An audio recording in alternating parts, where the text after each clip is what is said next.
My next guests are a Hollywood power couple. She is an award-winning actress and producer who has starred in many movies and television shows over the years. He was formerly the senior vice president of production at Columbia Pictures and now is CEO of Franklin Entertainment, as well as a motivational speaker and preacher. Their courtship garnered a lot of media attention when they declared publicly that they were waiting until they were married to have sex.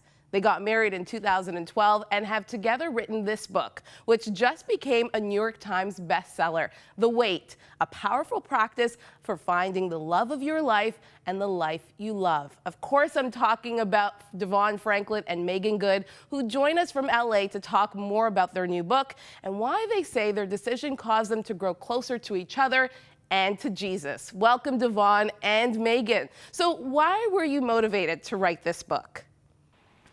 You want to go first? You want to go first? Okay, I'll go first. We were motivated to write the book because we really wanted to help people out there. I mean, as we started dating and then got engaged and then ultimately got married, as we started telling our story, there were so many people that kept coming up to us and wanting to have information and getting tips on how to date and how to find love and how to do it in a way that was healthy, because they were very much inspired by what they were seeing through us. And so we just thought, why not write a book that might help people date and find love in the way that God intended.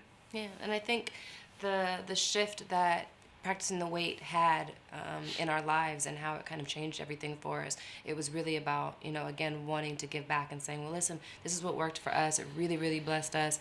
And, to give people another option of something that could potentially really bless them as well.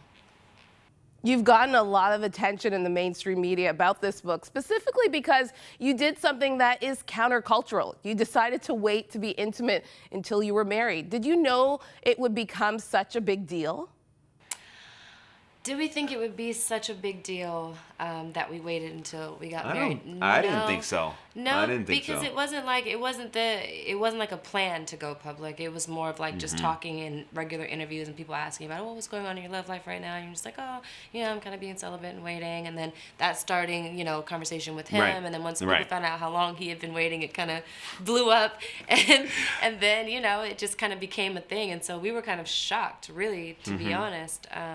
But it's been, incredible. Yeah, I mean, I think what it is that it's interesting because in the mainstream, because there's so much in the culture that is all about sex and have it now and all that, that when we were presenting this idea that seems countercultural, we had no idea it was going to get so much traction. But when you really look at it, when you're presenting an idea that maybe seems like completely against the grain, and then some people think old-fashioned, it has kind of gotten attention. But we love the most is people who have read the book, has been really moved by it, and has been changing their lives for the better. Yeah. And at the end of the day, that's really why we wrote it, was to really help change people's lives. Meagan, you say in the book that God actually revealed to you 9 months before you two started dating that DeVon was your husband. What was that like, having that insight and not even dating yet?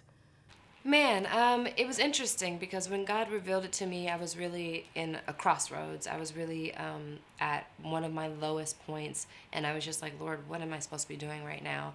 And when I got that confirmation, it blew my mind. I was like, okay, well, what do I do with this, Lord? And he was like, nothing. Just take care of you, focus on you, work on you. And so I spent those next 9 months working on me.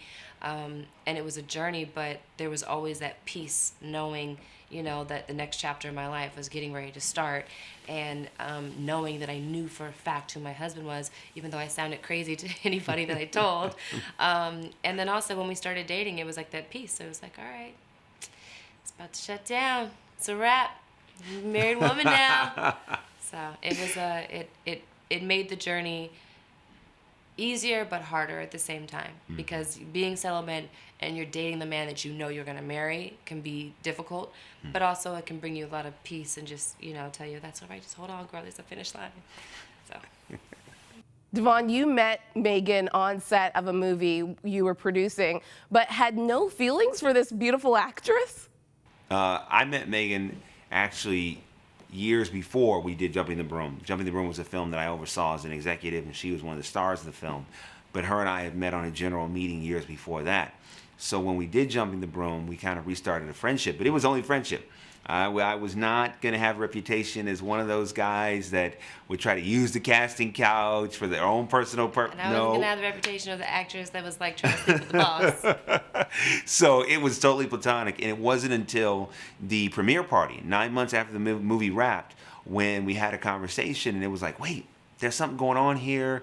Let me have your number, all that kind of stuff. And I had a book that came out around that time called Produced by Faith. And I was going on the first leg of my tour. And as soon as that was done, I reached out to her. We went and we hung out.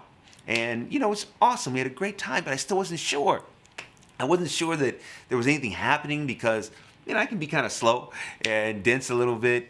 And I thought, well, maybe it's just business. And we went out again. And then on the third date, I began to realize what she already knew, that there was something really big happening. How hard was it to make this commitment to stay celibate? DeVon, you had been celibate for 10 years before dating Meagan. Here's the thing. For me, there was never a question of keeping the commitment. Even when Meagan and I got together, that was never a thought like, oh my goodness, I might break it. Never a thought.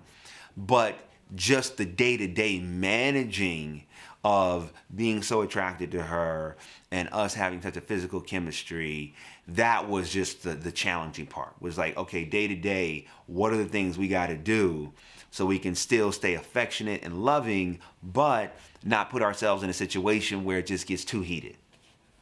Amen. Would you agree? I agree. You say in the book, because you waited, you felt that God revealed things to you that you would have missed if sex was in the picture. Explain that. Yeah, part of the revelation, was getting a sense of who we really were. So it was through waiting, God was able to continue to give us a clearer picture of each other's true identity and true personality and true intention.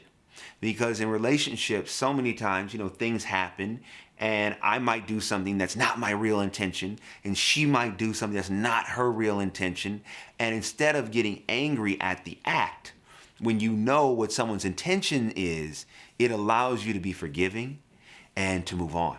And we believe that was a huge blessing that God gave us because we did wait. And that helped us communicate better. It helped us work through arguments. It helped us create an environment in our relationship where we both had the ability to mess up and still be loved. So all of those things were really, really, we think, born out of the decision to wait. Yeah. You point out that there are stages of celibacy. What are some of them? Well, the first stage is getting to the point where you are ready to make the commitment.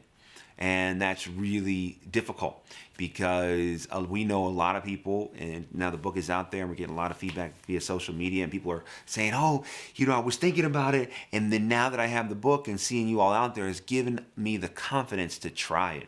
So one of the first stages is making the commitment. One of the second stages is, okay, what are the adjustments I have to make in my life in order to keep the commitment? Because that is one of the parts that is so difficult. Right. Right? Yeah. You go ahead, baby. Okay. Go ahead. All right. It's difficult to keep the commitment because as we talked about earlier, in culture and society right now, it's kind of viewed as an anomaly. How do you do it? Why would you do it? So when you've made up in your mind that you want to do it and you believe you're doing it, God's way, and you're doing it because He has a purpose for your life, then knowing your triggers, reorienting your life, and dating differently. And the third part is if you're in a relationship and let's say you haven't been practicing the wait and now you want to practice the wait, the third part is really like, okay, how do I begin to have that conversation? How do I get over my fear, my apprehension? And how do I bring that up in the context of my relationship and be okay with whatever the result may be? These are some of the stages that we cover in the book as a way to help people know where they fall on the barometer, because not everyone's in the same place in a relationship, in your dating life. So we wanted to write the book in a way where no matter where you are, single, in a relationship, even married, we wanted to write the book in a way where it could be relevant to all different stages. And then also it's not just about the relationship or getting the girl or guy. It's about in that time, in that season of waiting, us advancing ourselves and us growing and us healing and us getting closer to what it is and who we are. So it's there's quite a few different stages, but they're all things that will, we believe, be life-changing. Amen. You say in your book, the wait is not a punishment, forever, putting your life on hold, or weird.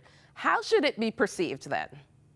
The wait should be perceived as an awesome opportunity, because what we also know, and also one of the stages sometimes of the wait, is that when you've been waiting and you're getting weary, and because you want a relationship or you want certain things in life and you don't think they're coming.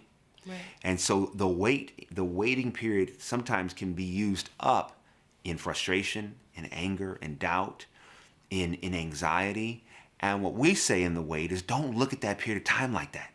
It's a period of time to work on yourself. It's a period of time to focus on the things that really matter. It's a period of time to affect the things you actually can control. It's a period of time to get closer to God, get closer to your family, get closer to your friends, to work on yourself, regain your power, heal. This waiting period is full of incredible life-changing opportunity, but it's about a perspective shift. And so we wrote the book and have that portion in the book to really help people know that the waiting isn't punitive. The waiting isn't punishment. It's actually preparation. Amen. Thank you again, Meagan Good and DeVon Franklin, the authors of the new book, The Wait.